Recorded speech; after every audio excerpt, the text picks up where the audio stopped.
Okay, good evening, everyone, and welcome to July. It is July 14th. I am Mayor Julia Johnson, and I am calling the Sedro-Woolley City Council to order. If you will all stand with me to say the Pledge of Allegiance.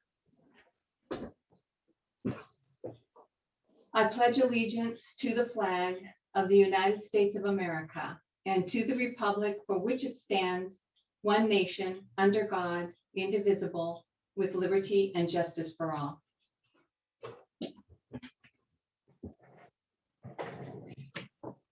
Thank you, everyone. So I will begin with roll call, and I will start with Ward 1.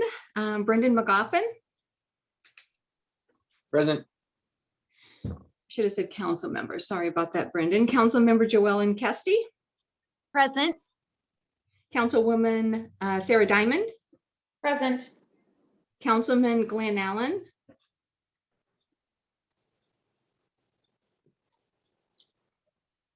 I see ya. Council member Chuck Owen. Present.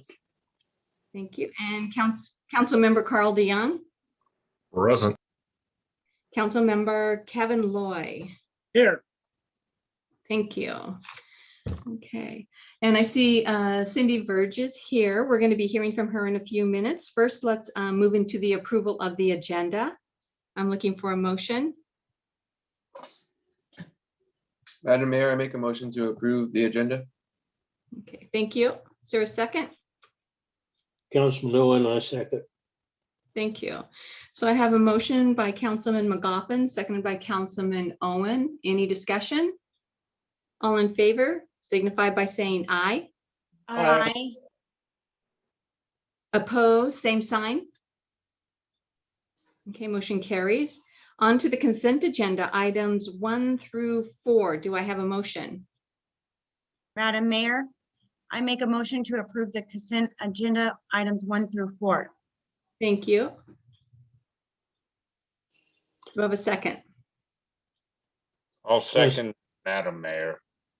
All right. So Councilman- I have a motion by Councilwoman Kesti, seconded by Councilman Allen. Any discussion? All in favor signify by saying aye. Aye. Aye. Opposed, same sign. Okay, motion carries. All right, as I mentioned, we have Cindy Verge here tonight from the Tulip Festival Committee, and Cindy and I actually met a couple weeks ago. I picked up the posters that we have due to COVID, one from last year and one from this year. I'll hold up one so you can see it. Sorry about the reflection. My window. And the second, and Cindy, would you like to speak to these? We'd love to hear from you. I certainly can do that. Bill, did you get the JPEG images of those posters? I did. Would you like me to share those now? I would love you to share those because people would like to see them, I think. And it's always hard to reflection on glass. So it's been an interesting year and a half or so for most of us. And as you all know, I didn't get a chance to visit you in either to present the 2020 poster or the 2021 poster because of COVID. We had a year of 2 Jennifers. This one is our 2021 poster, and that's with the poster artist Jennifer McGill. And in the midst of COVID, Jennifer was traveling around Skagit Valley and looking for inspiration. And she actually found the barn that's in that photo, and she found the truck and the supermoon that happened twice during April 2020. And she created this lovely image. And we unveiled this last November, and we had about 6,900 people attend our virtual poster unveiling, which was just mind-boggling to us. And so we were really, really pleased that all of our Tulip fans were still following. And Mayor Johnson was good enough to do a little video for us to help us promote that. And this year, a lot of people came in April, and they got to see the original painting in our office, and they also got to buy posters and meet the artists. So we were really happy. If you want to turn to the other poster, Bill.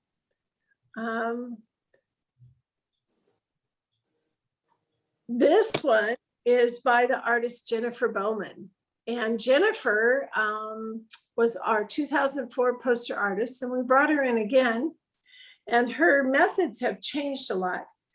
And Paul Pickering, our president, former president that was emceeing our unveiling for this 2020 poster, called it the 4th of July of tulips, because it just bursts. And it's got so many colors and it's so vibrant.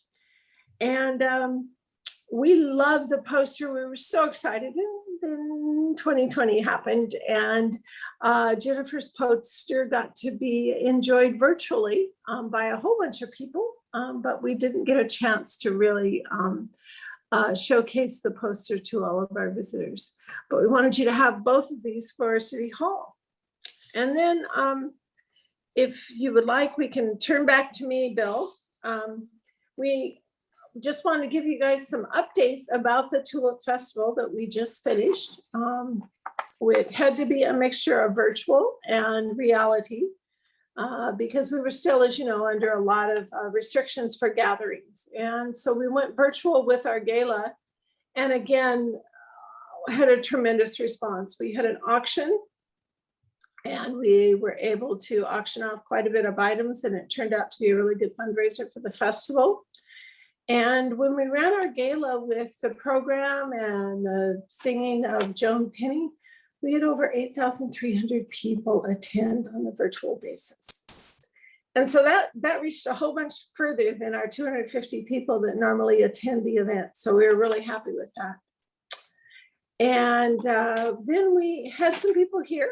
We had about 250,000 people attend the festival. Those were the numbers that Rosengarda and Tulip Town provided us with. And they did time ticketing to hold down the crowds at any one time. And that actually ended up being a pretty good deal. And it looks like we'll be doing some sort of that for next year because it helps spread the traffic apart. And we had people come and fill in the dates. Now, some numbers for you besides those 250,000 people. So on April 24th, I did a Facebook post of blooming tulips, and we reached over 48,000 people. And now we have over 77,000 people that follow us on Facebook. Our website had over 400,000 visitors, 597 to be exact, in the month of April. And then we decided in December, let's see what we can do on Instagram. And we started out with about 6,000 followers. And by the end of April, we were at 11,700 followers in building each month. And so we found out that despite COVID, our Tulip fans still remember us. They still want to come. And we just had a lot of really good success stories. And Terry Gifford was going to join us tonight. I don't think that she's here. Terry joined the festival a couple of years back with her Willowbrook banner and her tea and tulips.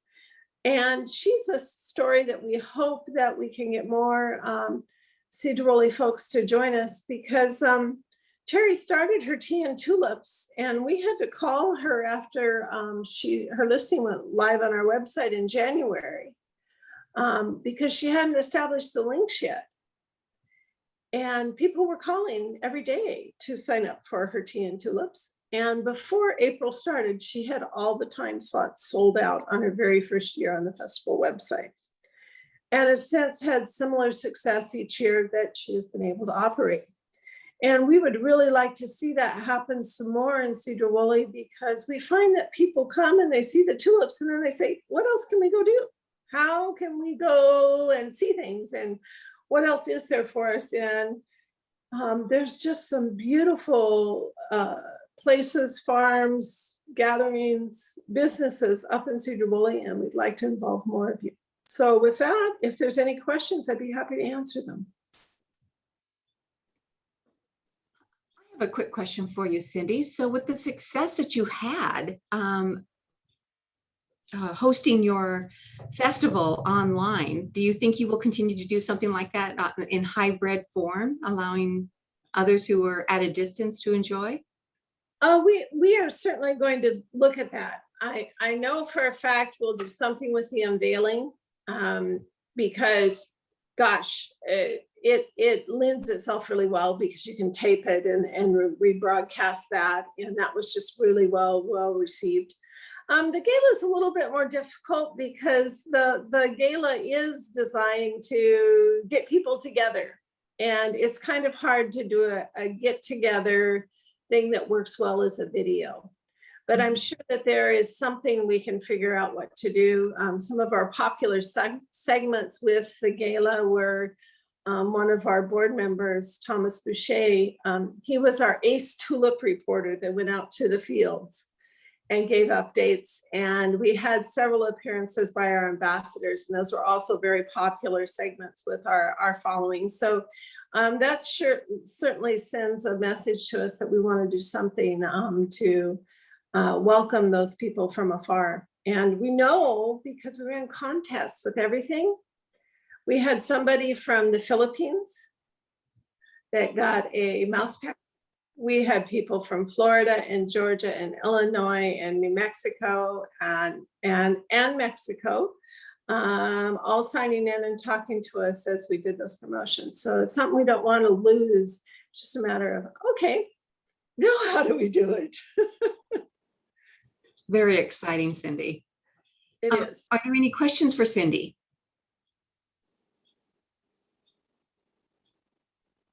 I don't see any.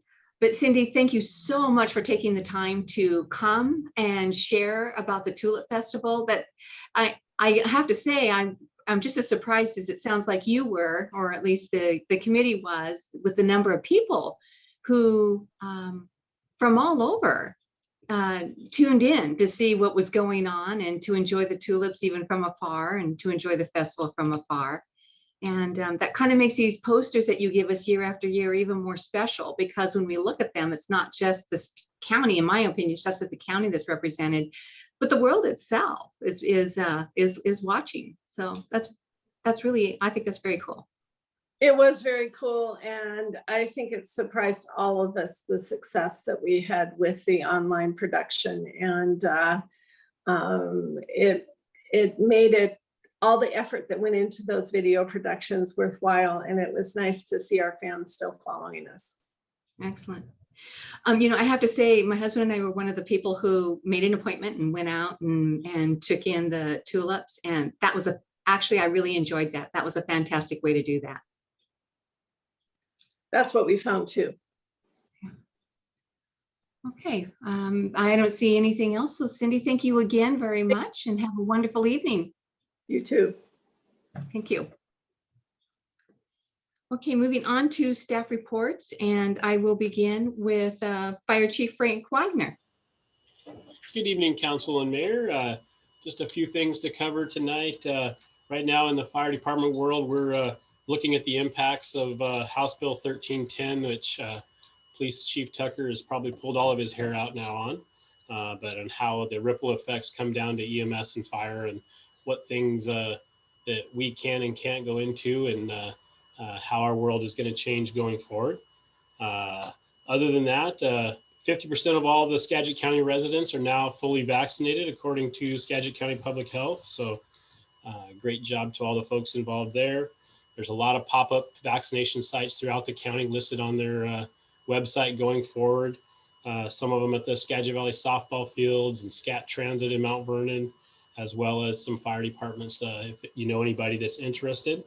The volunteer fire department here, we're continuing to do some ongoing recruiting, looking for folks that are residents here in town that are interested in volunteering, and we will train them. If you know of anybody, we have applications on our website, and we're trying to test every 2 or 3 months, as well as recruiting students that are EMTs that are wanting to gain a lot of experience and live here as residents in one of our fire stations and have their own room and get all the experiences in the world to move on to a career position.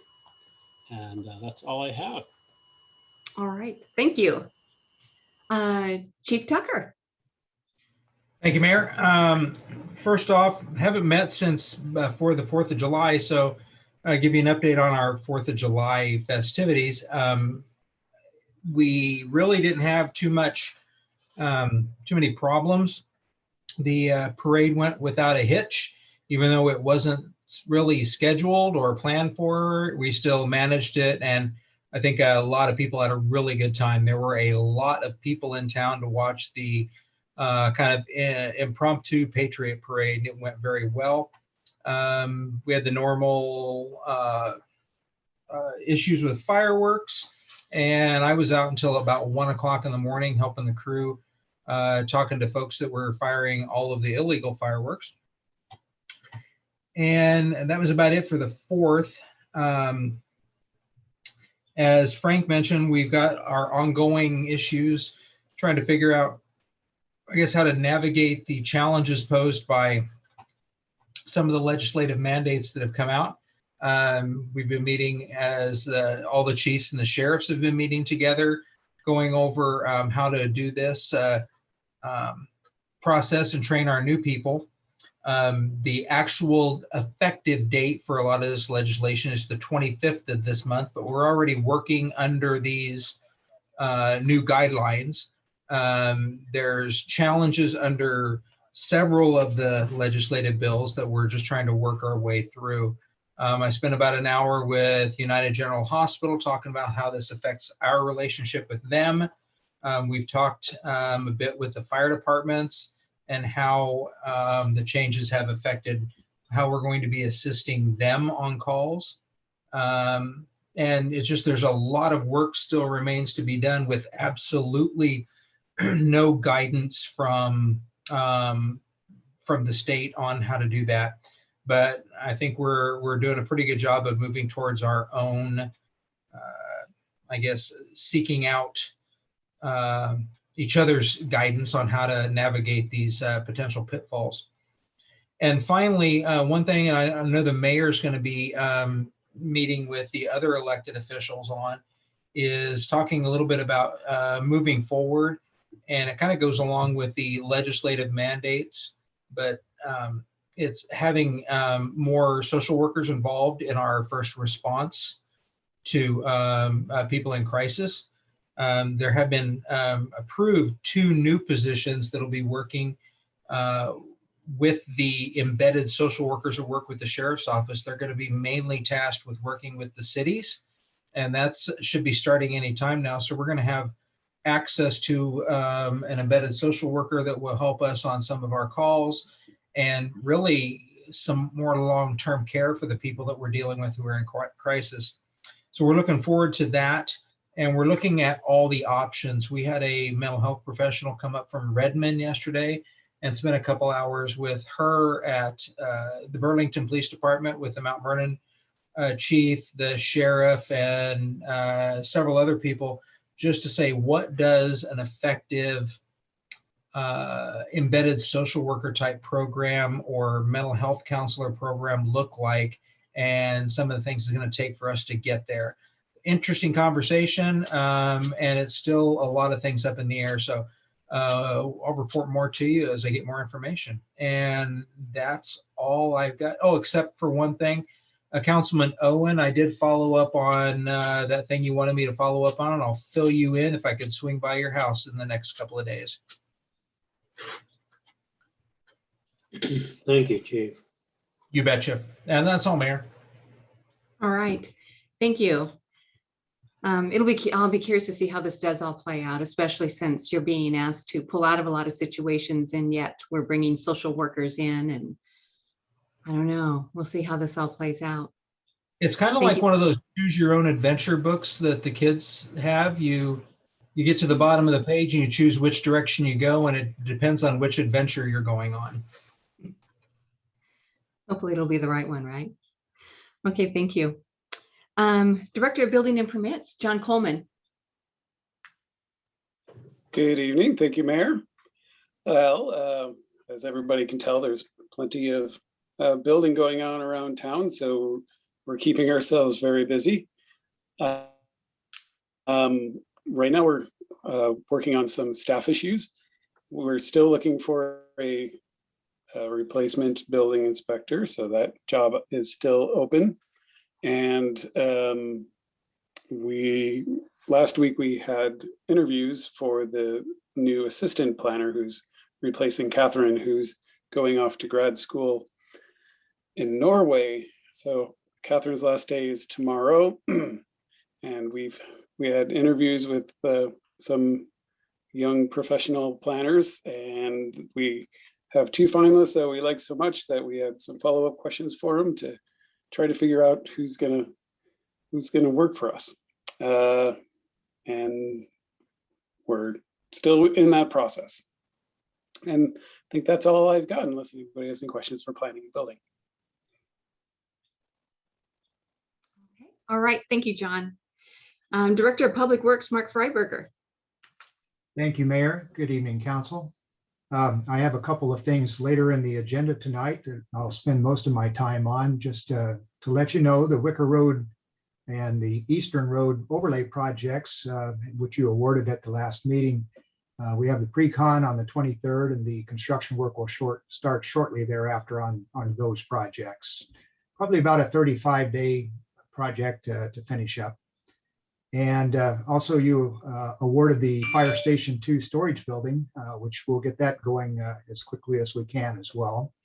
And Nathan's crew has been out doing pre-level projects this week, preparing for chip seal projects, which will happen in 2022.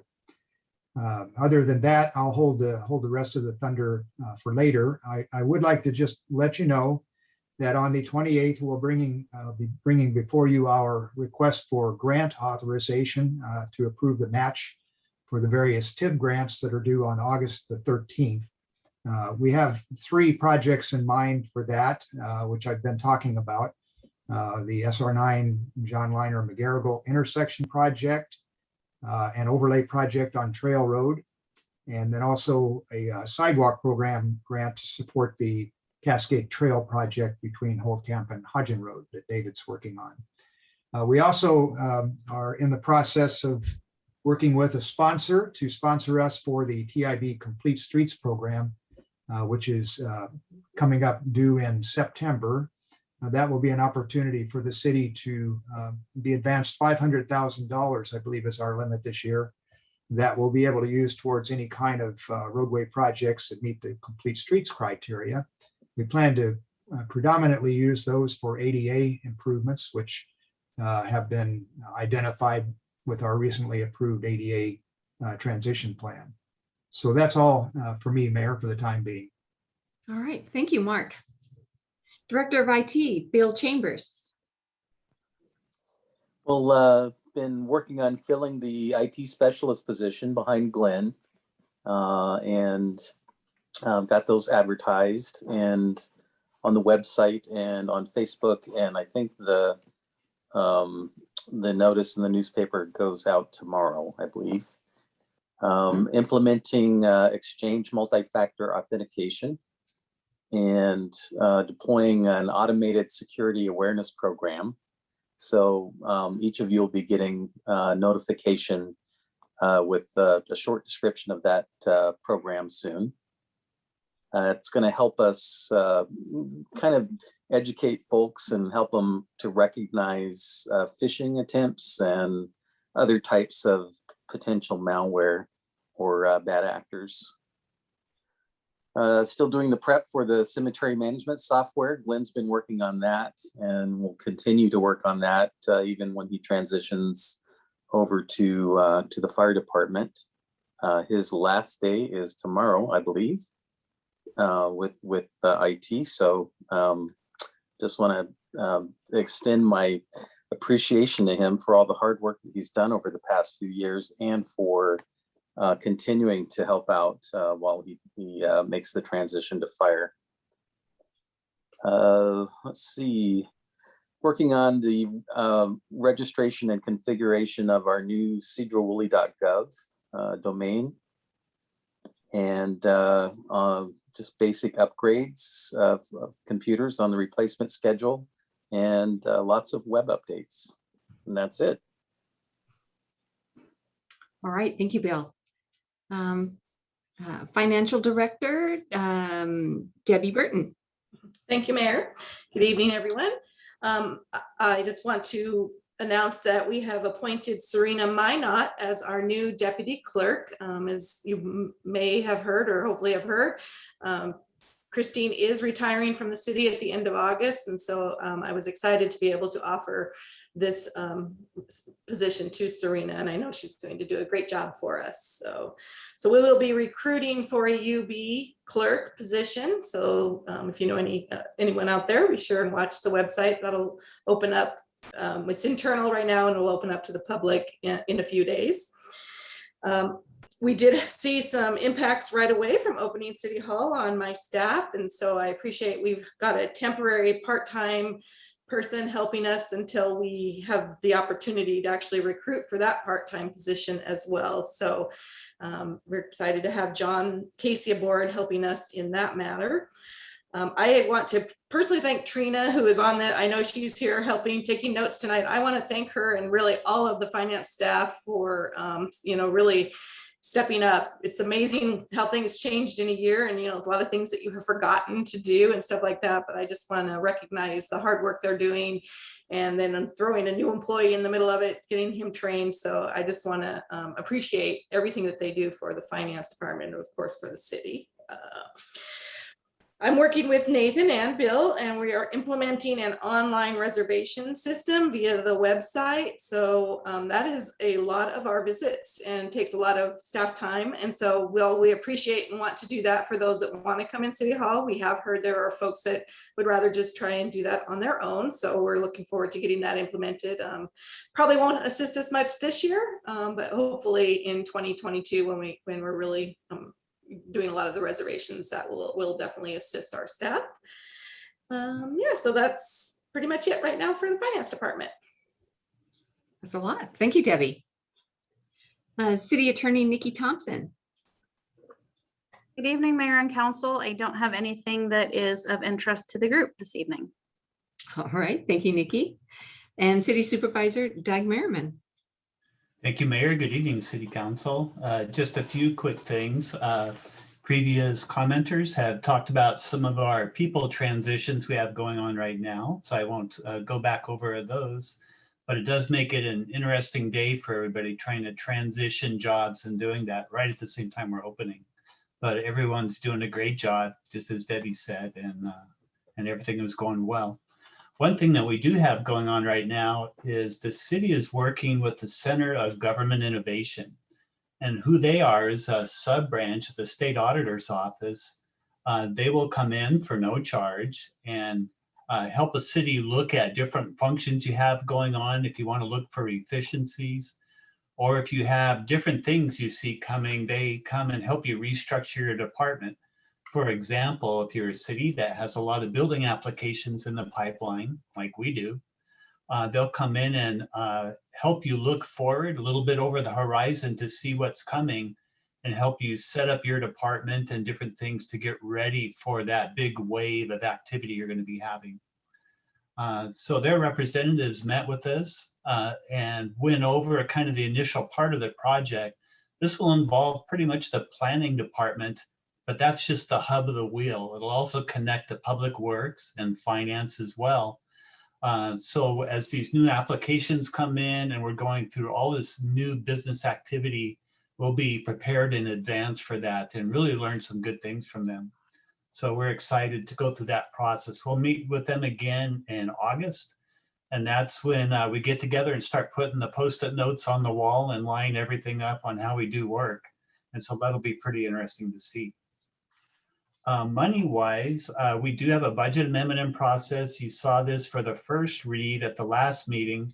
We'll be bringing that for action at the next meeting on the 28th. This is part of the transition of me coming off of finance and Debbie coming in. This will be my last item I bring forward in a finance role. Debbie will bring forward our mid-biennial review later this fall. This will be the first time we've done that step because we're now on a biennial budget. So it'll be interesting to see how that comes forward. And the last item I have, it's kind of under money, is the library project.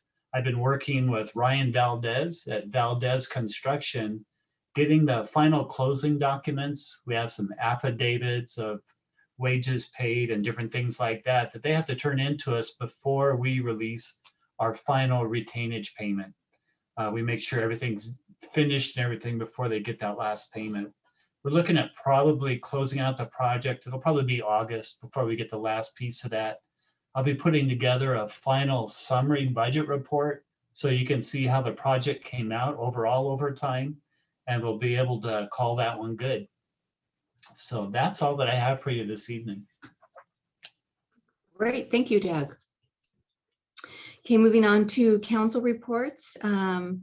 Ward 1, Councilman Brendan McGoffin. Hi, thank you, Madam Mayor.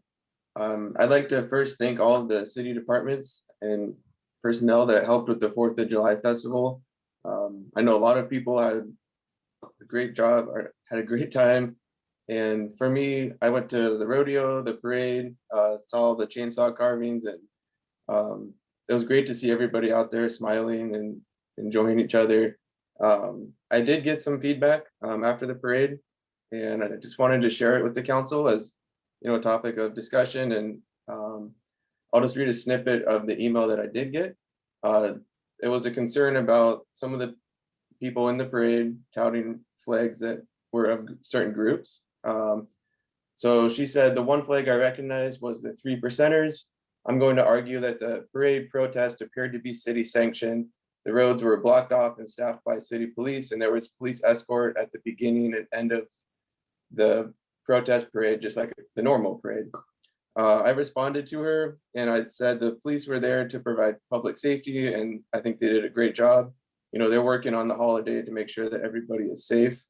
And I just reaffirmed that this was not a city sanctioned event. This is something that somebody outside organized and showed up. And I think next year the Logger Rodeo Committee will be running the parade. But I did want to just, you know, I know that was a concern with some people, but I want them to understand too, the police did a great job. I mean, there was no violence, there was no, you know, counter protesting or people getting mad at each other. And for the most part, I saw a lot of smiling families, and I think that's really what I wanted to see. But I did want to bring that to people's attention just so that we can have a discussion about it. Thank you. Thank you, Brendan. Council Member JoEllen Kesti. Thank you, Mayor. Okay, I want to start off by saying a huge thank you to Dottie and the Logger Rodeo crew for pulling off the carvings and activities during another restricted 4th. They take a lot of heat and handle the hurdles with dignity and grace. I also want to thank our police department for making sure the Patriot Parade went on safely. And to those Patriots, your parade was very well done. It was so nice to see the community celebrating again. I know my family and fellow constituents thoroughly enjoyed it. And now, speaking of constituents, our automated phone system has been the topic of the hour. And on behalf of my neighbors and myself, it's very disappointing to call the city hall and not get a real person who knows you and your family and happily gets you to where you need to be. Instead, we now have an automated system, and I refuse to believe that our staff cannot multitask when for years our staff has gone above and beyond for the taxpayers with top-notch customer service, and now it's a problem. I know this may not seem like a big thing, but it's just one step towards Sedro-Woolley losing its identity. So with that said, my question is the new automated system here to stay? So thank you. So as far as I know, it is here to stay. It's something new that we've implemented. We implemented it during COVID. I don't know if Debbie wanted to respond to that or if Doug wanted to respond to that, but I'll give you the option. I'll go ahead and just comment on it.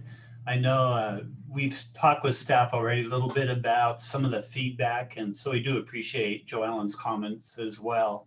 It's all part of the evaluation of it. It does get to that point sometimes where you really want to hold that small town flavor and people being able to call on that.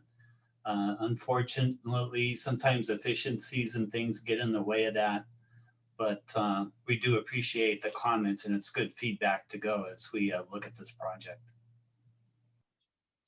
One thing that I do want to add, and I hope that there would be some grace extended, as Debbie mentioned, we are down staff in the financial department, and we have a couple of positions that are open, and we have somebody who's going to be training. So I think that the departments are doing very well as far as trying to do what they need to do to provide for the city those services that need to be provided.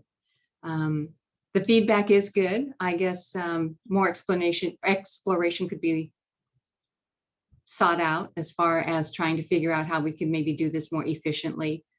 But I want to extend kudos to the staff, and I know how hard they work. I'm here, I see it, and I just want to thank them for being here and doing their job and doing it really well. And they are working for the citizens, the small town, to maintain that small town feel.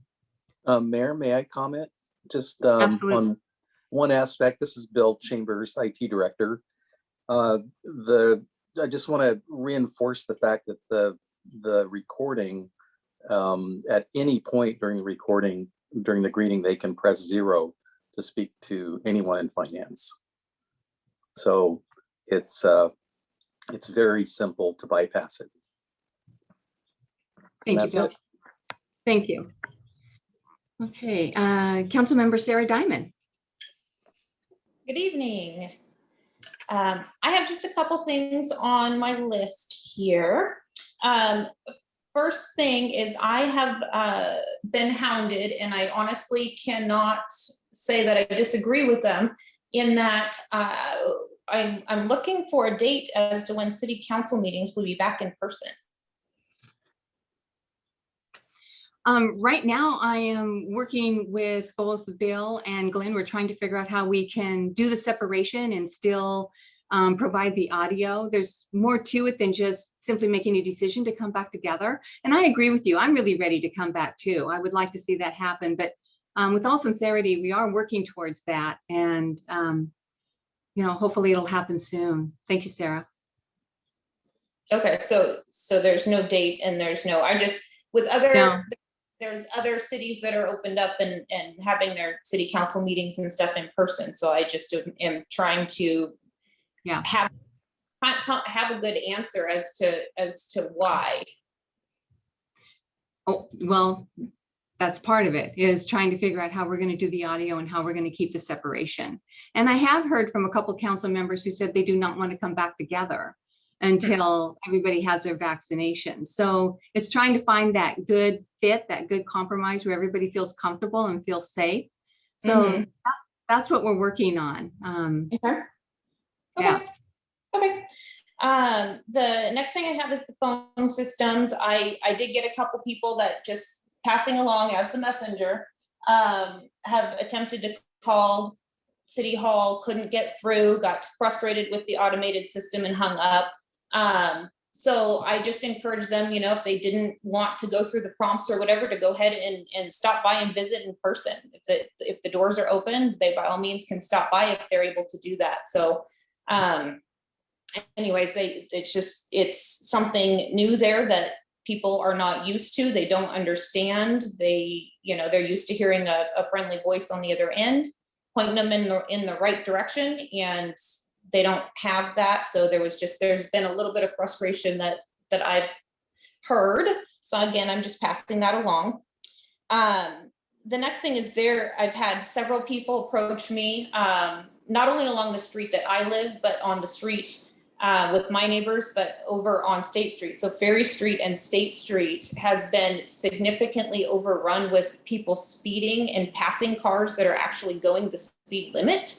So there's been a request for me to bring that up to City Council, and maybe the police department can take a look at that or do something there, maybe make a little bit more presence or something at some point, because it's quite honestly a danger in the way that some of the people are driving. So there's that. The next thing I did go and talk to a few people in the business community recently, over the last couple weeks, and just in trying to figure out what we can do to help bring more industry and businesses into town and what these businesses are looking for. And one thing that kept circling back to me in the conversation with a few different ones is that they're looking for the city to work closer with the chamber, if at all possible. And I'm not sure how that relation works, to help promote the businesses, help, that currently exist, and help to bring in additional businesses. And if or when or how we could possibly bring back the downtown association to help with that too, if that's something that is ever going to be resurrected. There's a little bit of concern with some empty storefronts there, and obviously the more storefronts we have in there, the more people that live in our community can be employed. The more people we can bring into the street, and they can go shop to shop and spend some money and really bring our town to life. And I think after COVID and the closures and all of that stuff, the businesses are really looking for something like that. I know COVID unfortunately left some businesses in a not a very good position, and they had to close their doors. So we've got some empty storefronts there, but they're just looking for some ideas or some help or some way that the city can help. So I would like that to be a further discussion at some point. I'm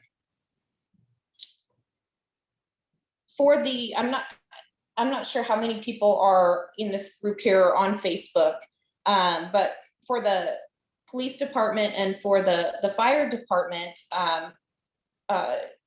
Chief Tucker, were you able to, or have you seen the Kent Police Facebook page recently? Which one is that? Is that videos being sent out? Yeah, the videos that they did. So what they've done is a 3-part series, and it's kind of a Q&A between the mayor and the chief, and they're discussing, how this new legislation looks and what the community and the residents can expect when they get, when they make the calls, the kind of calls that may not be responded to anymore because of this new legislation, and really kind of just laying it out there. And I watched them, and I thought they were done very nicely, and in a way that the community could understand that, some of the calls that are being made that you used to be able to go on, that because of the new legislation, you're not able to, or your resources don't extend and allow you to do that these residents aren't being ignored. It's not because you're choosing not to respond to them and those sorts of things, but, because of this is what you have to do. This is what you're working with now.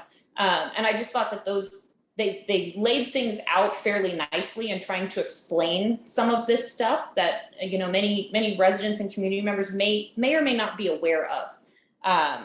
So I just thought that might be some sort of idea to either pass along or discuss and kind of come up with, because you do a really good job on your social media page in keeping the community updated on certain events or things that happened, and being transparent in that, and having some sort of transparency in how these new legislative actions are actually playing out, I think could be really helpful.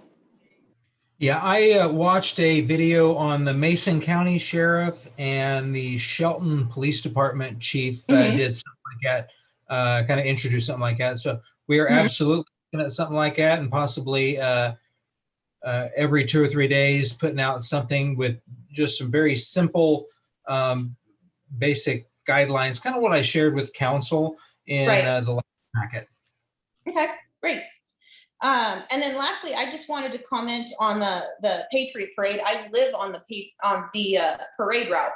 And so as a family, whether, doesn't matter what's going on here, we witness it. So The Patriots Parade I thought was done very nicely. Everybody, as far as I saw from start to finish, was incredibly respectful. There was, it was a very family oriented event. I mean, quite honestly, it was a lot of the same things that we see in the Logger Rodeo parade. And I thought that, for coming together and doing it in the amount of time that they had and what they did to pull something for the community, I thought that they did a very good job. And I didn't see any issues. The only thing I did is have to clean up the garbage that people left in my front yard. But fortunately that wasn't much, but it was really, really nice to see people out and coming into our community, and from here going over to check out things at the museum and check out the log carvings and all of that stuff. So it was really good to see people back in the community, out and about, and coming together. So that's what I have. All right, thank you, Sarah. Let's see, moving on to Glenn Allen, Councilman Allen. Well, good evening, Mayor. Okay, Sarah just beat me to all my thunder. I thought the impromptu parade was fantastic. I thought it was run well. The only negative I saw was in the newspaper where they were giving out stuff. Anyway, I thought it was wonderful. I think Dottie and Logger Rodeo do a fantastic job. I just think it was fun to see people together, smiling, not wearing masks. You could see their faces, and I hope that continues. And so other than that, I really don't have a lot to add. All right, thank you, Glenn. Councilman Chuck Owen. Thank you, Mayor. I have a couple of things.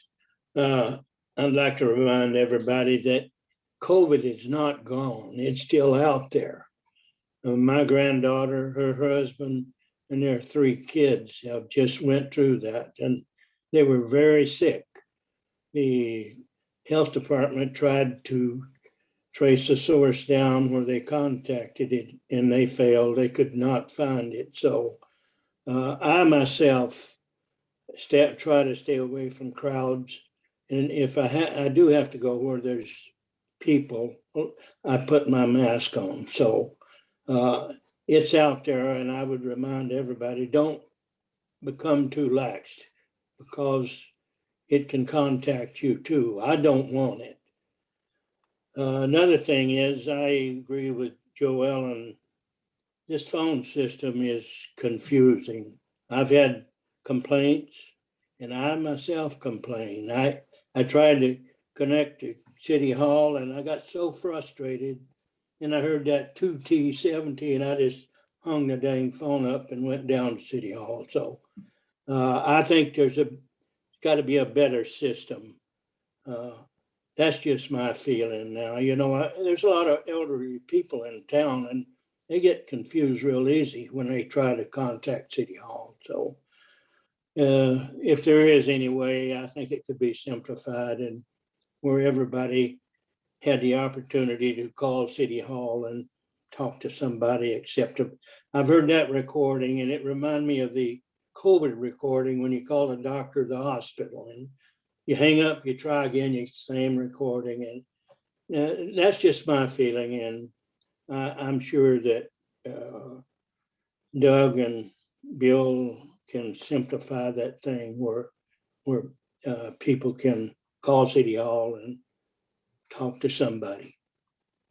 And that's all I have, Mayor, and I thank you. Thank you, Chuck. Councilman Karl DeYoung. Good evening. Good evening.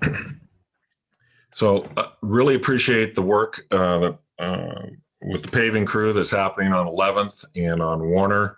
That's been needing some attention, and it's good to see that happening. I just am excited to see that our dollars are being put forth to get goods to market and getting people to make those goods to go to market. So nice to see some smoother roads. Thank you. All right, thank you. And Councilman Kevin Loy. Thank you, Mayor. Just a little note to let everybody know that, you know, from our retreat, I'd mentioned working on bringing back the state skateboard challenge for the kids. And I working with somebody that's pretty sharp. We're working on an operations manual to go by, and hopefully I'll have something to show people, hopefully by maybe September, so we can make that an annual permanent thing instead of skipping out. Second thing is, I want to agree with JoEllen. I've tried the phone system at City Hall and it was like a dog chasing its tail. I finally had to hang up and just looked up this direct number for who I was looking for. So you can have your phone system. I'd prefer people. Thank you. All right, thank you. Okay, and I just have a few things first. Nathan wanted me to make you all aware that we are having a ribbon cutting celebration August 25th at 11 a.m. for the Winnie Hauser Park project. And the official invitations will be going out soon. So might want to mark your calendars for August 25th. Also, the library has set its date for the grand opening, and that is August 28th at 11 a.m. So they will be sending out invitations, I think, within a couple weeks, but I wanted you to be aware of it. The grand opening, August 28th at 11 a.m. We heard from Jen Rogers, who works with Representative Rick Larson, and she wanted to let us know that our request for funds for the Olmsted Park has been included. We've actually been included in the appropriations bill. So again, this doesn't mean that the funding is quite there yet. The bill has to be passed by both houses and be signed into law, but nevertheless, it's exciting news and we're still in the running. So let's keep our fingers crossed. Let's see. Everybody has said it really eloquently, and I appreciate that. And that is huge thanks to Dottie and the Laga Rodeo Committee for all the hard work that they have done within a very, very short period of time. And really just with a matter of a couple of weeks, they did pull together the wood carving contest, the fireworks, which did not disappoint, beard contest. They did an amazing job. And I want to thank them. I also want to extend the thanks to the museum, which put on several activities, family-friendly activities, which were fun. I went to them, as well as the rodeo board, which again, under a short period of time, in fact, they didn't even think they were going to be able to do it, but under a short period of time, they were able to put together not one, but 2 rodeo shows. That was great. The Rotary, who put on their foot race. I mean, this is the community. In essence, these are all volunteers. These are people who come together and they actually make our celebration a joyous event, and they maintain that tradition. Volunteers, they're not people who are paid. These are volunteers. And I think that speaks highly to our community. It really does. And extraordinary tenacity when you think about what they had to do to pull this off. Not being remiss here, I also want to thank our police department, because, you know, I know there were those who thought. I also received emails from people. I got to be honest with you, I didn't receive any emails or calls regarding the parade as being a positive thing. Many that I received, it was complaints about it not being family friendly, and they were very disappointed. And because of some of the things that Brendan mentioned. But I just want to say, you know, for the record, we did not sanction it, and the police were there strictly and solely for the safety issue. And I don't think any of us, and not even the citizens, would want it any other way. I'd also like to thank the street crew.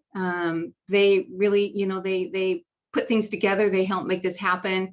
Our events couldn't happen without them. They're the behind the scenes people, and they work very hard, and I extend my thanks to them as well. I got to be honest, I look forward to next year, when we can get back to normal and we can come together, and hopefully it won't be as contentious, and we can just celebrate our not only our liberties, but also our tradition here in Sedro-Woolley. And I think that is about it. I wanted to extend my congratulations also to Serena. I think she's going to do an amazing job. And also to Glenn. We're going to miss him here in the administrative end of the department, but I know that he is going to be a huge asset to the fire department. And I know, Frank, you're excited about having him. So we're going to miss you, Glenn. And thank you for all you've done here. He's actually kept my computer up and running. He's my go-to guy. So thank you. All right, moving on. Thank you, everyone. We're going to move on to public comment. It is 6:54. We do open it up to those who would like to make any kind of statements. We ask that you keep it to 3 minutes and provide your name and address when you begin to speak. So is there anybody who would like to participate in public comment?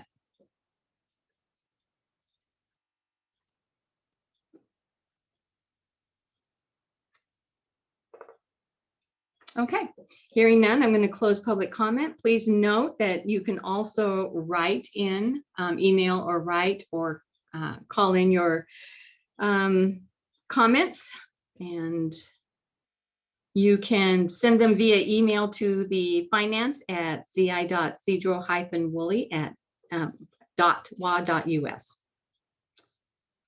All right, from public comment now to public hearing. I am going to open this up for public hearing. And this is for the purpose of discussing the proposed 6-year transportation improvement program, the TIP, that the council may adopt, amend, or reject the draft TIP. So I'm encouraging any citizens who may like to make any comments at this time to keep it to 3 minutes and your name and your address. So anybody here, I should say it's 6:56, anybody here who's wanting to provide public hearing, a comment during public hearing?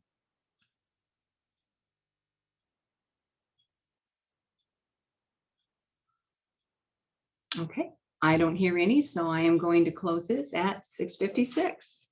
And Mr. Freiberger, I know you have a PowerPoint for us, so I'll turn it over to you. Thank you, Mayor. So can you see the screen there, folks? Yes, we can. Okay, so I'm going to go ahead and put that on slideshow.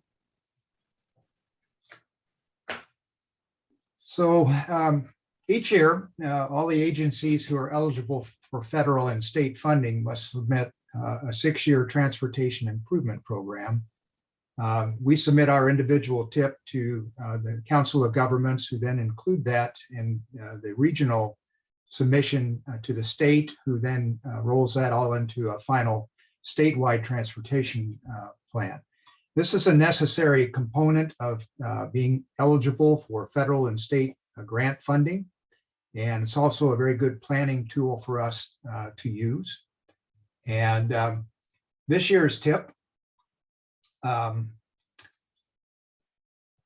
all these projects must be on federally functionally classified streets classified as arterials. A public hearing is required, and we just fulfilled that function a few minutes ago. And in years past, we've had another step where we took this to the Planning Commission, but because of COVID, we haven't been able to do that the last couple of years. We do hope to resume that next year. It's another good layer in getting this out in front of the public.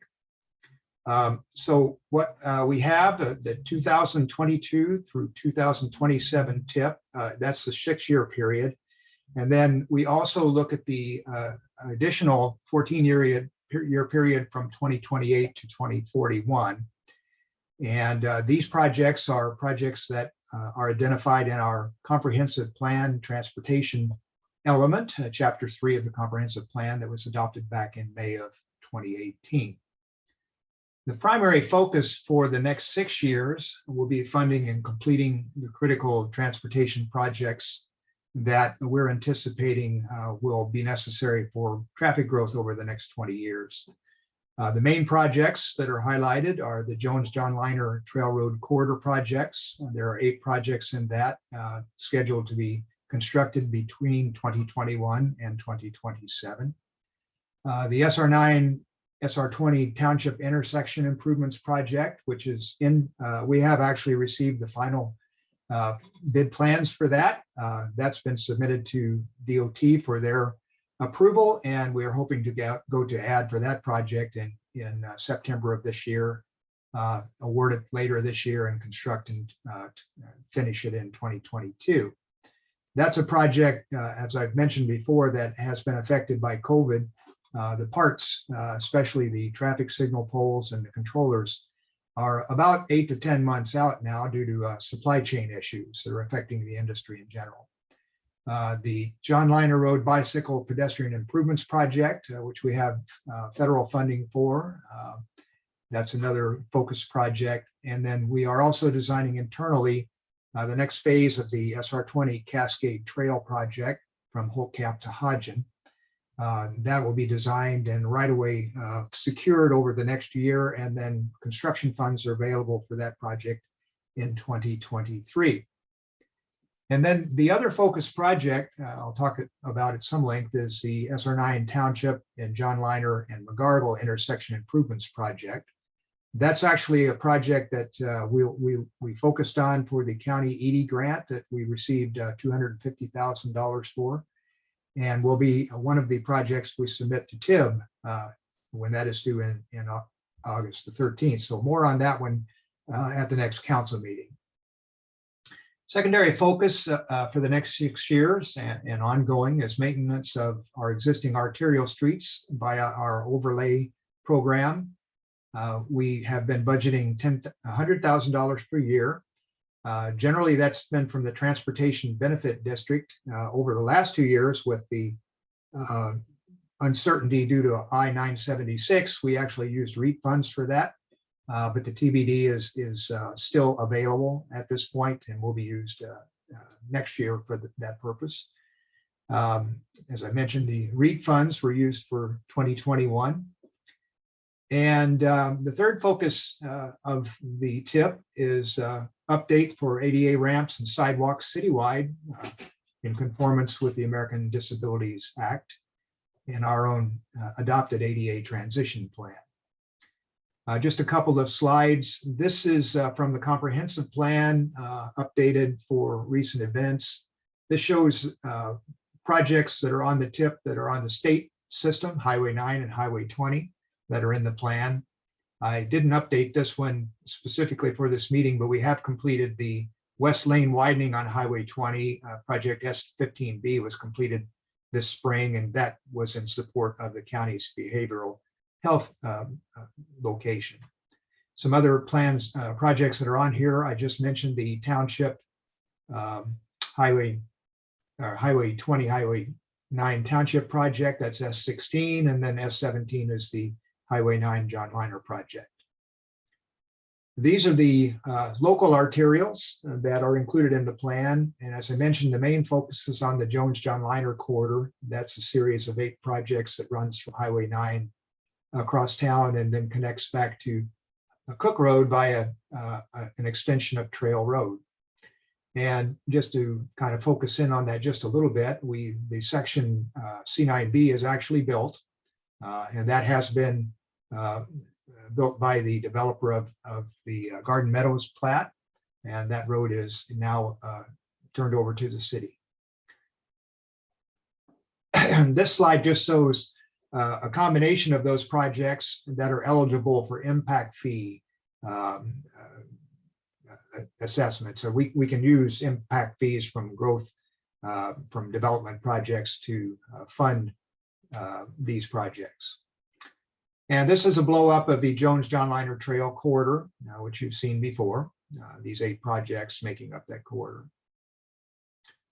So some of the changes from the 2021 to 22 TIP, the West Lane widening and safeties projects, as I mentioned, was completed. And the Wicker Road overlay doesn't appear in this year's TIP because it's funded and is scheduled for completion in 2021. One of the other changes I did make was to accelerate the overlay project on Township Street. That was completely reconstructed in 2006 as a part of the sewer project that also went down Sterling Street. But the traffic is fairly heavy on Township. It's been growing.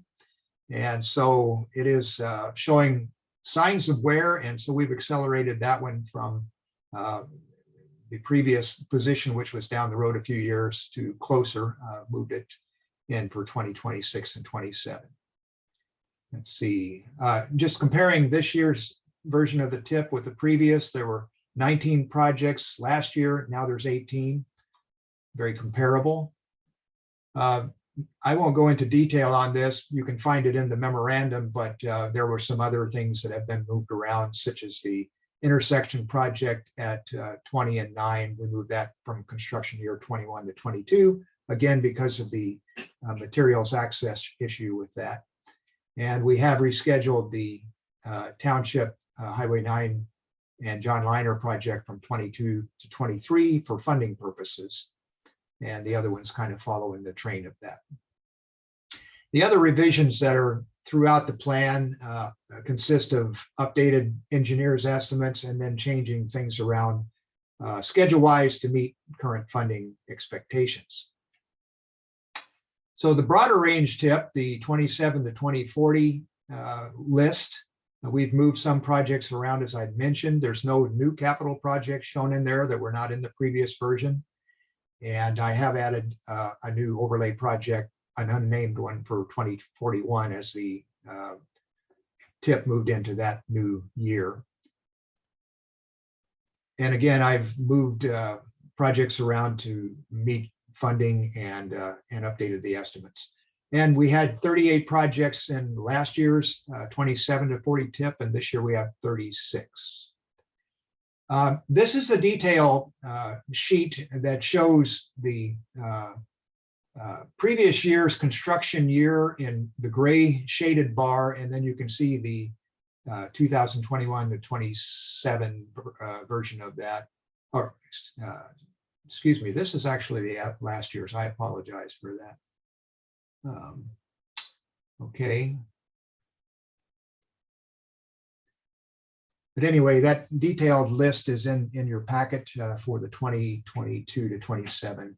And you can compare from the 2021 version by looking at the gray shaded column for the year, how those have moved around.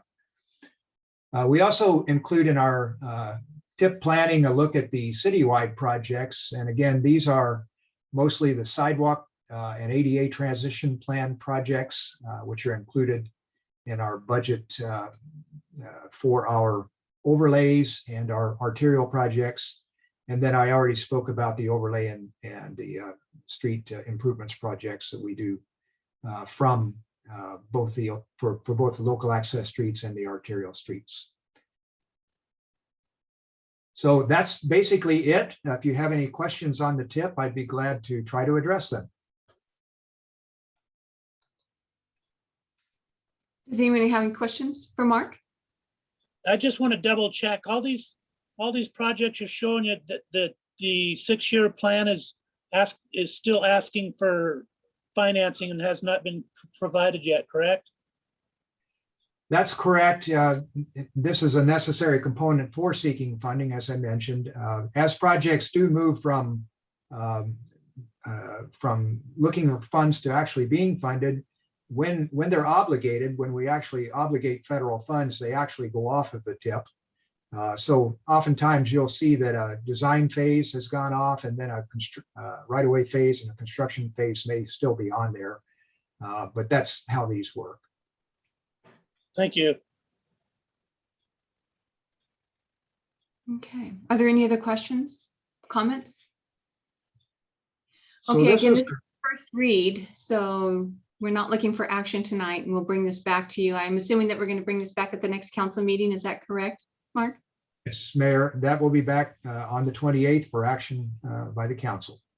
All right. Thank you, Mark. Great slideshow. Thank you. Okay, moving on to new business, ordinance 1988-21, the municipal building office hours. Mr. Merriman. Thank you, Mayor and City Council. Ordinance 1988-21 is a requirement we have that all city hall hours are actually done by ordinance. We can't just pick hours and put them on our door. We have to actually pass an ordinance to do that. So it's been some time since we've done that. This ordinance will set the city hall hours on Monday through Thursday from 8 o'clock to 4:30 and on Friday from 8 o'clock till noon. I have the RCW site 35A.21.070 that talks about this. And we'll be bringing this forward to the next city council meeting for your review and action. All right. Thank you, Doug. Any questions, comments?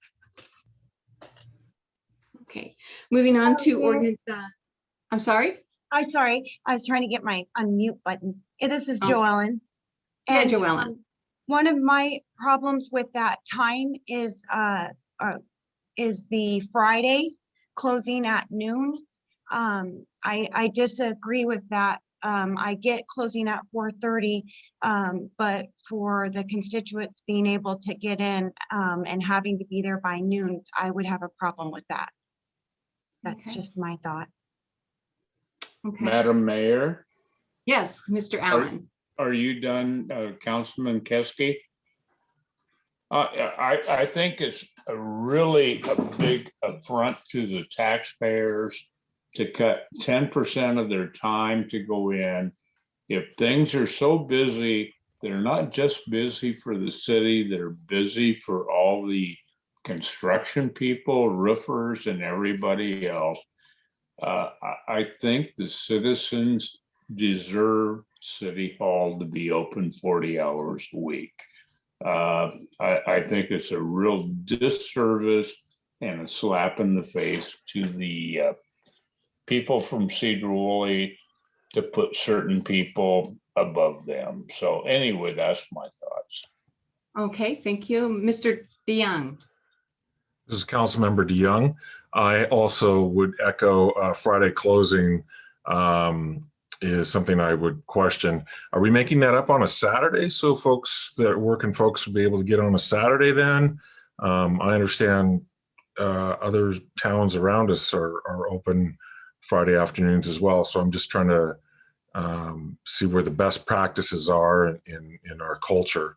I would seek to have City Hall open for folks that have business there. And I would like to see City Hall, if it's closed on Friday afternoon, be open for 4 hours on Saturday. Thank you. All right. Any other comments? I would actually have to echo that. This is Councilmember Diamond. If there's discussion in closing early on Friday, the hours should be adjusted in whether that's, on a Saturday or we extend the hours Monday through Thursday to 5:30 or 6. So working people have the opportunity to come in during those hours after they get off of work or something like that, for them to come in and take care of their business and pay their bills or do what they need to do. I think that there's options to work around things like that, but I think to close for a half day on Fridays would be difficult, in that a lot of people, have Fridays off, and that's right at a lunch hour also, and a lot of people do try to go in and get things done on their lunch hours, and so I would have to echo what other council is also commenting on. Okay. Madam Mayor, Yes. I'd also like to give my input and concur with the council on this one. I noticed in your email, though, you mentioned that there are some directors or staff who do not work on Fridays. How much? That's right. The percentage of staff that we do have, and is there a reason why we don't have everyone working 5 days a week? There's several of them that actually work 10 hours, and they have then they have the Fridays off. Just the agreement that we've made with them. Okay, so is the reason that we're closing early to help alleviate some of the work that would happen for the people that are there? Yes, exactly. So I think as I've mentioned, we actually have been short-staffed, and it's actually when I made mention that I was thinking about doing this, I had several staff members who were thrilled because oftentimes they are unable to complete their work by the end of the week. So this is an opportunity for them to be able to do that. It's just a way of supporting our staff. You know, we are open Monday, Tuesday, Wednesday, Thursday for 8 hours, but I hear your comments and I do respect them. And so if this is something that the council doesn't want to see again, then we can just maintain the hours that we had before. Madam Mayor, is it possible to do a limited access, like the essentials that people need during those hours? Is there a happy medium for both sides here? Like, can we offer certain services that are most used during the day, or is that a possibility? So I'm not sure how you're thinking of doing that. Do you have an example? So, I mean, I would like to see the numbers of when people come in, what services are they requesting? And is that something for the highest, number of services? Is that something that we could support Friday afternoon, or are those people out of the office? So the staff that's here, they are working. It's not like they're leaving at noon. They're here working till 4:30, 5 o'clock. I don't know if I'm sorry, Brendan, I'm not really quite sure what you're saying. Madam Mayor, this is Glenn, if I can cut in, unless Councilman McLaughlin's off, he can keep talking. I think that people deserve to have City Hall open 40 hours a week. Some of these departments like planning and all, some of these other, are there intern programs where they can bring in extra help? I think you're just slapping the people in the face by closing City Hall 4 hours early a week. Anyway, that's my 2 bits. Okay. Mr. Loy. Yeah, I might as well chime in here. I agree with the other councilman. I would be opposed to shortening the Friday times. Okay. All right. Madam Mayor, this is Councilman Owen, and I also believe that City Hall should be open 40 hours a week. Okay. All right. I appreciate the input. Thank you. Okay. We will move on. So I think the hours there already are 8 to 4:30, and we'll just maintain those. Okay. We will move on to ordinance 1989-21. It's the parcel 37159 condemnation ordinance. And I believe, Mr. Freiberger, this is you. Actually, City Attorney Nikki Thompson's going to handle this one. Oh, okay. Yes. So what we have this evening is ordinance 1989-21. This is a condemnation ordinance, and we have discussed this to some extent before. This is for a parcel that is adjacent to the school district property on Cook Road. The city does anticipate that an agreed upon resolution or agreed upon purchase will occur, but in order to be safe and move this project forward, the staff does recommend passing ordinance 1989-21. All of the requisite notices have been published. Notice has been sent to the property owner of record. However, the property owner of record has passed away. And so the city will be working with his estate. I don't have an update on whether or not probate proceedings have been opened, but I do think that that is likely and that we can hopefully come to an agreed upon resolution. What ordinance 1989-21 does is essentially authorize staff, meaning in this case, my office, to proceed with filing a lawsuit to condemn the property and move forward with securing it for the city. I'm happy to answer any questions that you might have. Otherwise, staff's recommendation is approve ordinance 1989-21, and we would ask for that action tonight. Okay, yeah, action. I have a Go ahead, question. Mr. Lloyd, go ahead. My understanding, the condemnation procedure basically doesn't hurt the property owner, and it allows them to, what is it, save tax money, or what's the Right. advantage? I can't remember. So the advantage for the property owner is that if the city has threatened condemnation, and in this case, what you're doing is threatening condemnation by passing this ordinance, the seller can avoid excise tax, which is, as you know, a significant chunk of money. And so the property owners certainly do appreciate the condemnation ordinance when there's going to be a potential sale. And it's still a fair market value price, so It is. it doesn't affect the property owner negatively. It actually helps them.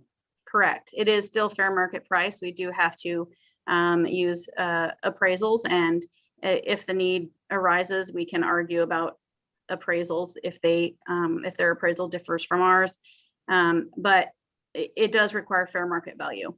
Thank you. And again, we do believe that we will have willing sellers here. We just need to sort of preserve our place in line on this one.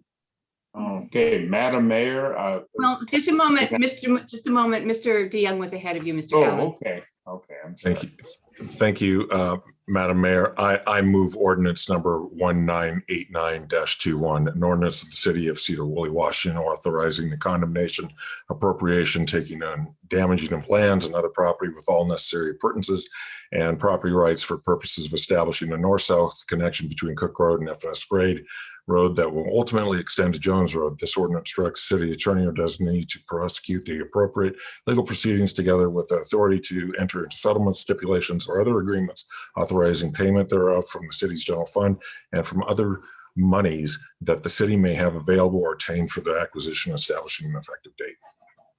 Karl, you confused me, but I'll second it. Right. So we had a motion by Councilman DeYoung, and it was seconded by Councilman Allen. Mr. Allen, did you want to make a comment? You started to speak. No. Councilman DeYoung handled it very well. Okay. All right. So any discussion? Okay, all in favor signify by saying aye. Aye. Opposed, same sign. Okay, motion carries. And then moving on to the authorization to advertise the wastewater treatment plant lab ops building and public works building project. So your name's on this one as well, Mr. Freiberger. Are you taking this one? I am indeed. Thank you. Okay. As council knows, we've been working for quite some time to try to get a new modernized facility for both our solid waste and our public works operations staff to work out of, combining those two in one building, and also updating our fleet operations capability by building an adequately sized facility. We have put that together with our also planned replacement of the wastewater treatment plant laboratory operations building, which is necessary to bring our wastewater plant back into full capacity under our existing permit. So we've been designing those projects. Carletti and Associates have been doing that, and the design is complete. We'll receive final bid plans in the next day or so, and we are essentially ready to go to add. There are two things that we need to talk about tonight, and we'll be requesting your authorization to go to add. We do anticipate, with your approval, going to add on July the 20th and closing for bids on August 12th. And you'll get another cut at this apple at the time of the award to see that. So the first thing I want to talk about is the wastewater treatment plant building. That is included in the bid as the base bid item. And you will find in the council memo my notes on this. But essentially, since we first approached this, I had an order of magnitude estimate back from early in 2021 for a smaller sized building that the estimate on this has grown quite considerably from 1.7 million to 2.9 million. And there's a number of reasons which I outline on page 2 of the memorandum, one of which is the increase in the size from 2,850 square foot to 3,665 square feet. That amounts to about a third of the differential in cost by itself with current square foot prices for buildings. We did upsize that to meet the needs of the future as well as current needs at the plant for staff for both the operations and for the laboratory. The other thing, major impact, was from site issues that we've discovered. We've had quite a bit of utility work to do to make this work in our site. Those added a fair amount to the estimate. And then the impact of COVID-19 is not insubstantial on this. So we're estimating that is about $400,000. That's reflected in an updated estimate for the project based on prices that we've been experiencing over the last several months. We are somewhat hopeful that now that materials, lumber in particular, are stabilizing, that we will come in better than anticipated. This is, as I mentioned in the memo, a very conservative estimate. At the time of bid, we usually are going with a 5% contingency. This particular estimate still carrying a 20% because of those COVID unknowns. So we do hope that we're going to come in lower, but this is the conservative view on what this will cost at this point. How are we going to finance this? We have allowed in the 2021 budget, the $1.6 million that was based on the original estimate. We have gone back and looked at our sewer outlook, which we do annually when we're considering rate increases for the utility. And we had Katie Isaacson take a look at this and see what impact that would have on the utility, whether that would cause any issues with our ability to do our projects that are also planned in the capital improvement program over the next 10 years. And fortunately, the growth in services that we are seeing this year and over the next few years by itself will pretty much keep the utility healthy. We have quite a detailed analysis, which both Debbie and Doug have reviewed and can speak to if you have questions on the financial side of it. But the net result is that we have looked at updating the sewer outlook to allow for 100 connections a year for the period 2021 to 24 instead of the 75 we had previously. And then the last 6 years of the 10-year outlook, we stayed at the 50 hookups per year that we had previously allowed.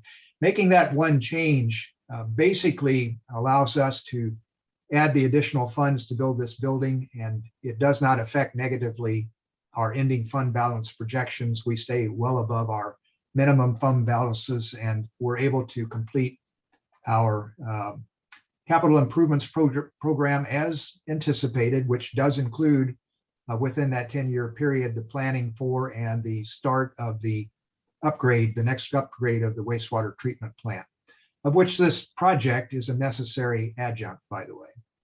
So anyway, the funding looks good. And in fact, one other thing that Doug can speak to more than I, but we had a one-time adjustment in the utility for the audit-driven change in the way that we allocate funds between fire and both the wastewater and the solid waste utilities that allowed us to increase our fund balance by that amount. And that particular change also provides about a $50,000 a year bump in the rate revenue for the utility as well. So those two things help as well. And we end up with actually ending fund balances because of that adjustment that are actually healthier than we anticipated with our previous view of this. So no issues that we can see with moving forward with this necessary project. And we'll be hopeful and keep our fingers crossed that we'll actually come in under the estimate that we have right now. And I should probably just add one note of caution. I put in the last paragraph of my discussion on the base bid. I've been mentioning in my reports over the last year or so the things we are doing to study the capacity of the existing plant and how to preserve that up to the time that we do our next upgrade.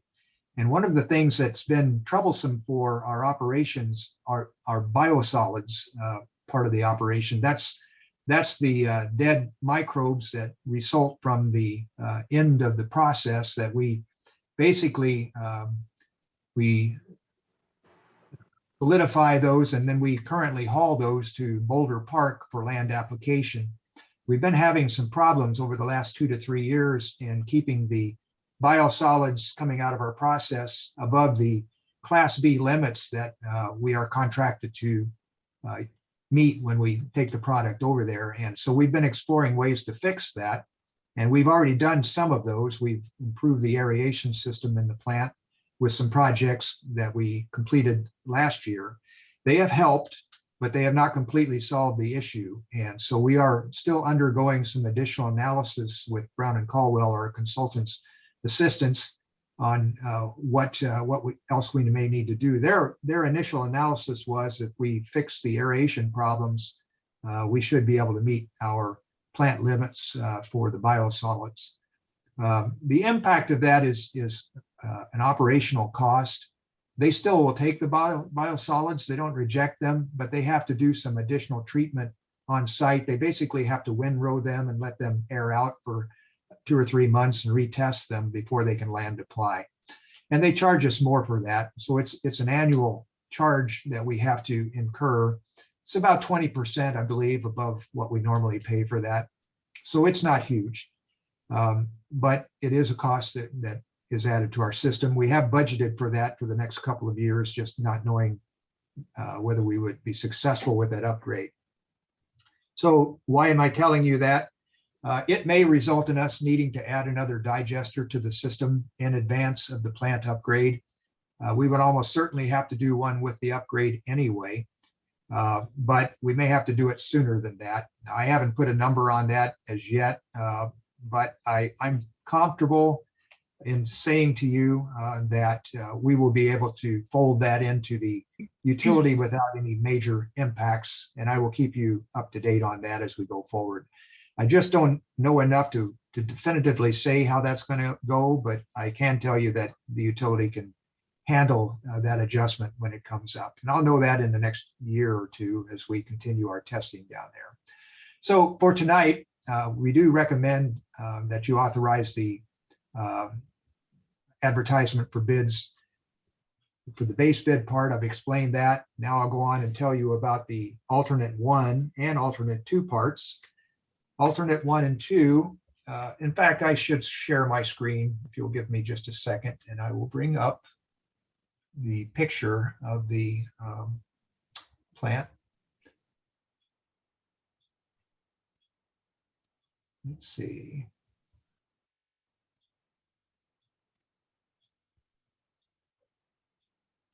I'm sorry about that. I'll have to start again here and get it up on the screen for you.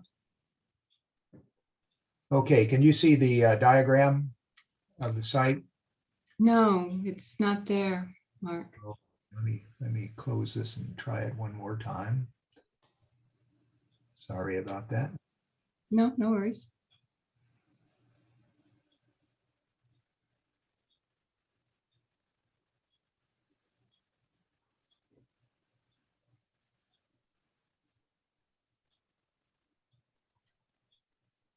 My technological abilities tonight are being tried. Sorry. Okay.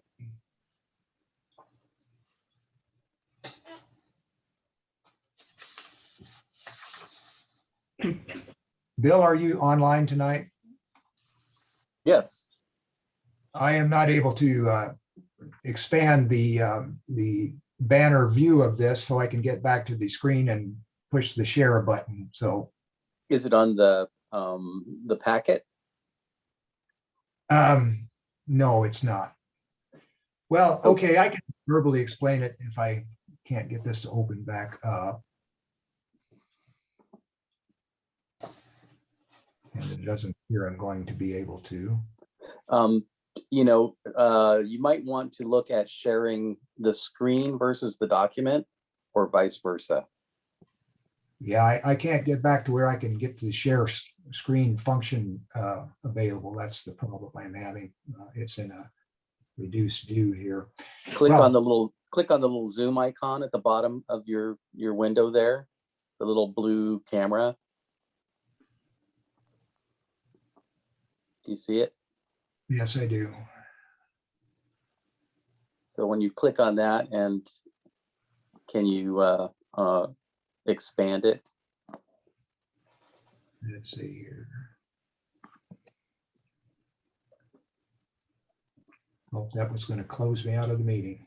I'm going to do that. Well, sorry about that. Technology got ahead of me tonight.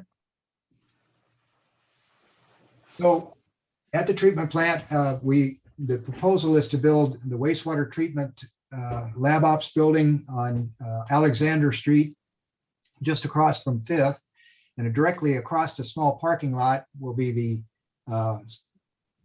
Public Works Operations building. And that building is a 9,300 square foot building. We have an estimate for that is slightly under, this is under the alternate 2 part on page 2 of that memo, slightly under the one that we had for you in January, when you authorized the final design. So we're good there. We met today with the Office of the State Treasurer and discussed the financing package that we're pursuing for this. And everything looks good on that end. It's going to be about a $4 million package to fund this project. The base bid would be the building itself. And then alternate number 2 is for the site work to prepare the future vehicle storage building for construction. And so we think we have enough money to do both of those things within this $4 million budget. The way this is being financed, you approved a couple of years ago a combination of funds coming from the solid waste utility, from the stormwater utility, from the wastewater utility, and then from current expense. That generates about 290,000. Oh, now my screen came back up. Okay, let's see if I can get that group view up here now.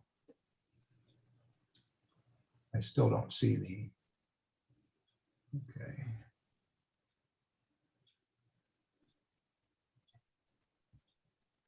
I'm going to try this real quick.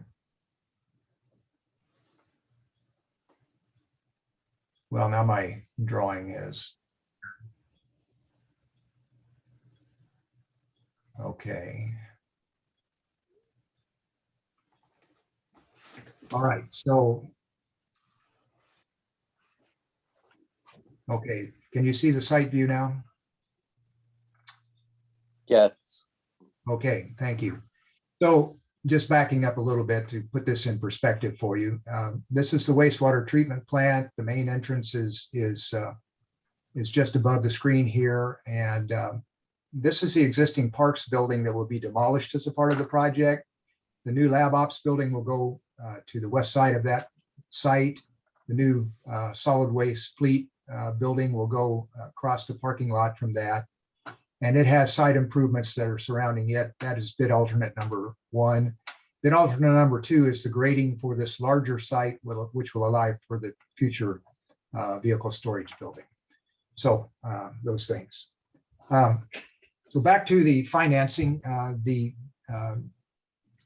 financing plan that council has previously approved will provide about $280,000 a year, which are being accumulated in Fund 505. We have about $468,000 that's already in that fund. And then that will provide for the annual debt service that we had confirmed by the OST folks today of about $260,000, rounding it off. That'll all be set by the actual amount of the contract plus administration for the project. So the way this works with OST is we actually have to bid and award the project before they can sell the bonds. And so we have a schedule set up, which you'll see on the third page of the memo that will allow for that.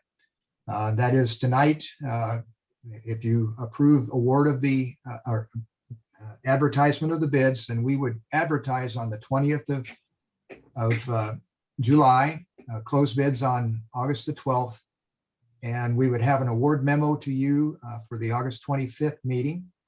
And we would have to have the contract executed before the first couple of weeks of of October.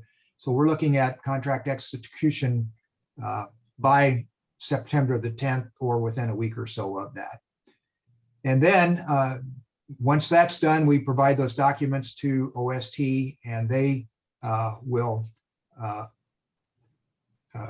obligate the funds for us. I'm not sure of the terminology on that, but the funds should be available about mid-October and we can start building the project at that time. So the timeline for the project is 310 calendar days from notice to proceed. And that would get it completing, substantially complete in mid-July of 2022 with final completion 30 days later in August of 2022.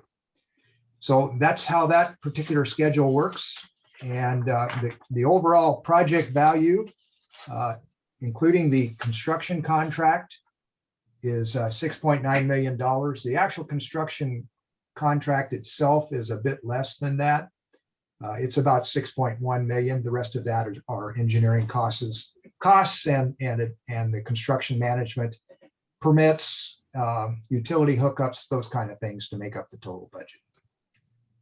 So I think I've covered all of the things that go into this. And if you have any questions, I'd be happy to try to entertain those for you.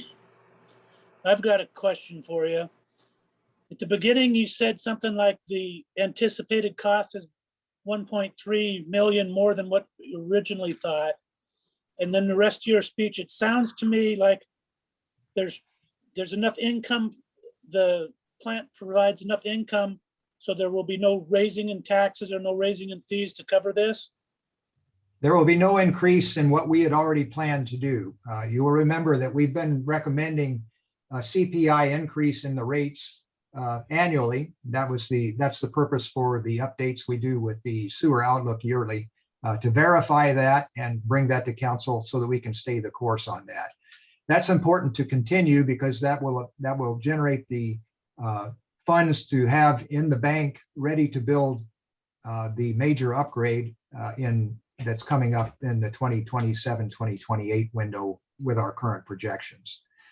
And so the overall plan was with these early projects like this building project to build them with rate revenue, basically with reserves that we already have in the bank, so to speak, set aside. We will use those funds plus rate revenue to build those early projects, including, I mentioned the aeration improvements we did, and we have some other smaller projects to do as well, replacing the blower system there that will be coming up, and putting the tank that's under our existing lab ops building back into service. Those are all smaller projects that would be paid by our existing fund source. We wouldn't have to do any additional financing on the wastewater side of things until we actually finish our facility plan and actually go to bid to build the new project, which is projected for the latter part of this 10-year period. So there'd be no unplanned raise in taxes or fees. And I said unplanned because you said there's already in the plan some other stuff. So that's correct. There would be no unplanned raises in the taxes and fees due to this project. Thank you.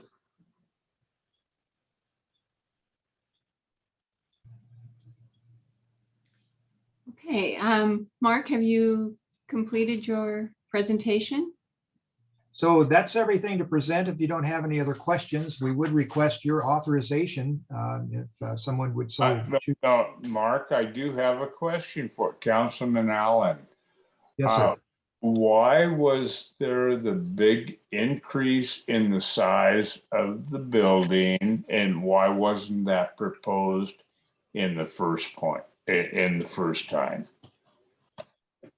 One of the major things that went into that was earlier discussions about adding a conference room that could be used for outdoor meeting or outside meetings in association with the site.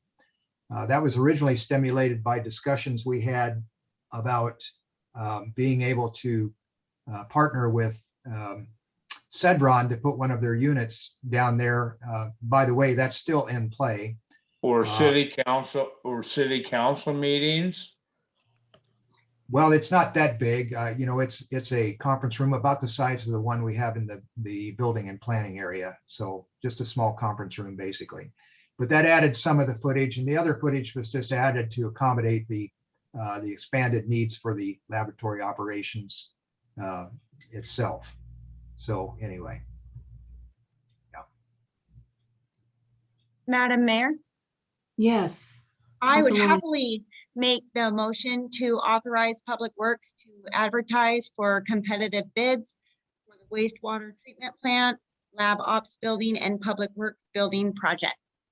Second. Okay, I have a motion by Councilwoman Kesti and seconded by Councilman DeYoung. Any more discussion or comments? All those in favor of authorizing Public Works to advertise for the bids for the wastewater treatment plant laboratory operations building and Public Works building project signify by saying aye. Aye. Aye. Any opposed? Same sign. Okay, motion carries. Thank you, All right. Council. Yep. I have, as you probably heard, Cindy Verge was expecting Terry Gifford to come on during the presentation, and Terry did come in. She came in about 7 o'clock, and she sent a email, which I would like to read to all of you because I think it's her intent for all of you to hear this. Terry said that her report is this, that the Tulip Festival is bringing people to Sedro-Woolley, and the tea and tulips at Willowbrook was sold out every Friday and Saturday in April, and the majority of our guests were from Seattle and Tacoma area. They are returning from summer and fall events to escape the city and enjoy the beauty of the East Skagit Valley. She said, she enjoyed watching the council meetings. So she said, thank you for all that we do. And we thank you, Terry, for everything that you're doing. You have worked very, very hard to have a successful business, and it's making quite a splash, and great to have you as part of the community. So if there is nothing else for the good of the order. Madam Mayor. Yes, Councilwoman Kesti. So sorry. I would like to let everyone know that on the next council meeting, I will be out of town, and I would greatly appreciate being excused for that. Okay. So would we like to make a motion for that now, or does council want to wait until next council meeting? If we need a motion, Madam Mayor, I will make a motion. All right, thank you, Councilman Allen. Councilman DeYoung. I'd like to second the motion. All right, thank you. Okay, all those in favor of excusing Councilwoman Kesti for the next council meeting signify by saying aye. Aye. Any Thank opposed? Same you. sign. All right, motion carries. Have a great time, JoEllen. Thank you very much. All right, that is it. Our next council meeting will be, let's see here, July 28th, 6 p.m. via Zoom. See you then. Thank you. Bye, everyone. Thank you. Good night. Bye.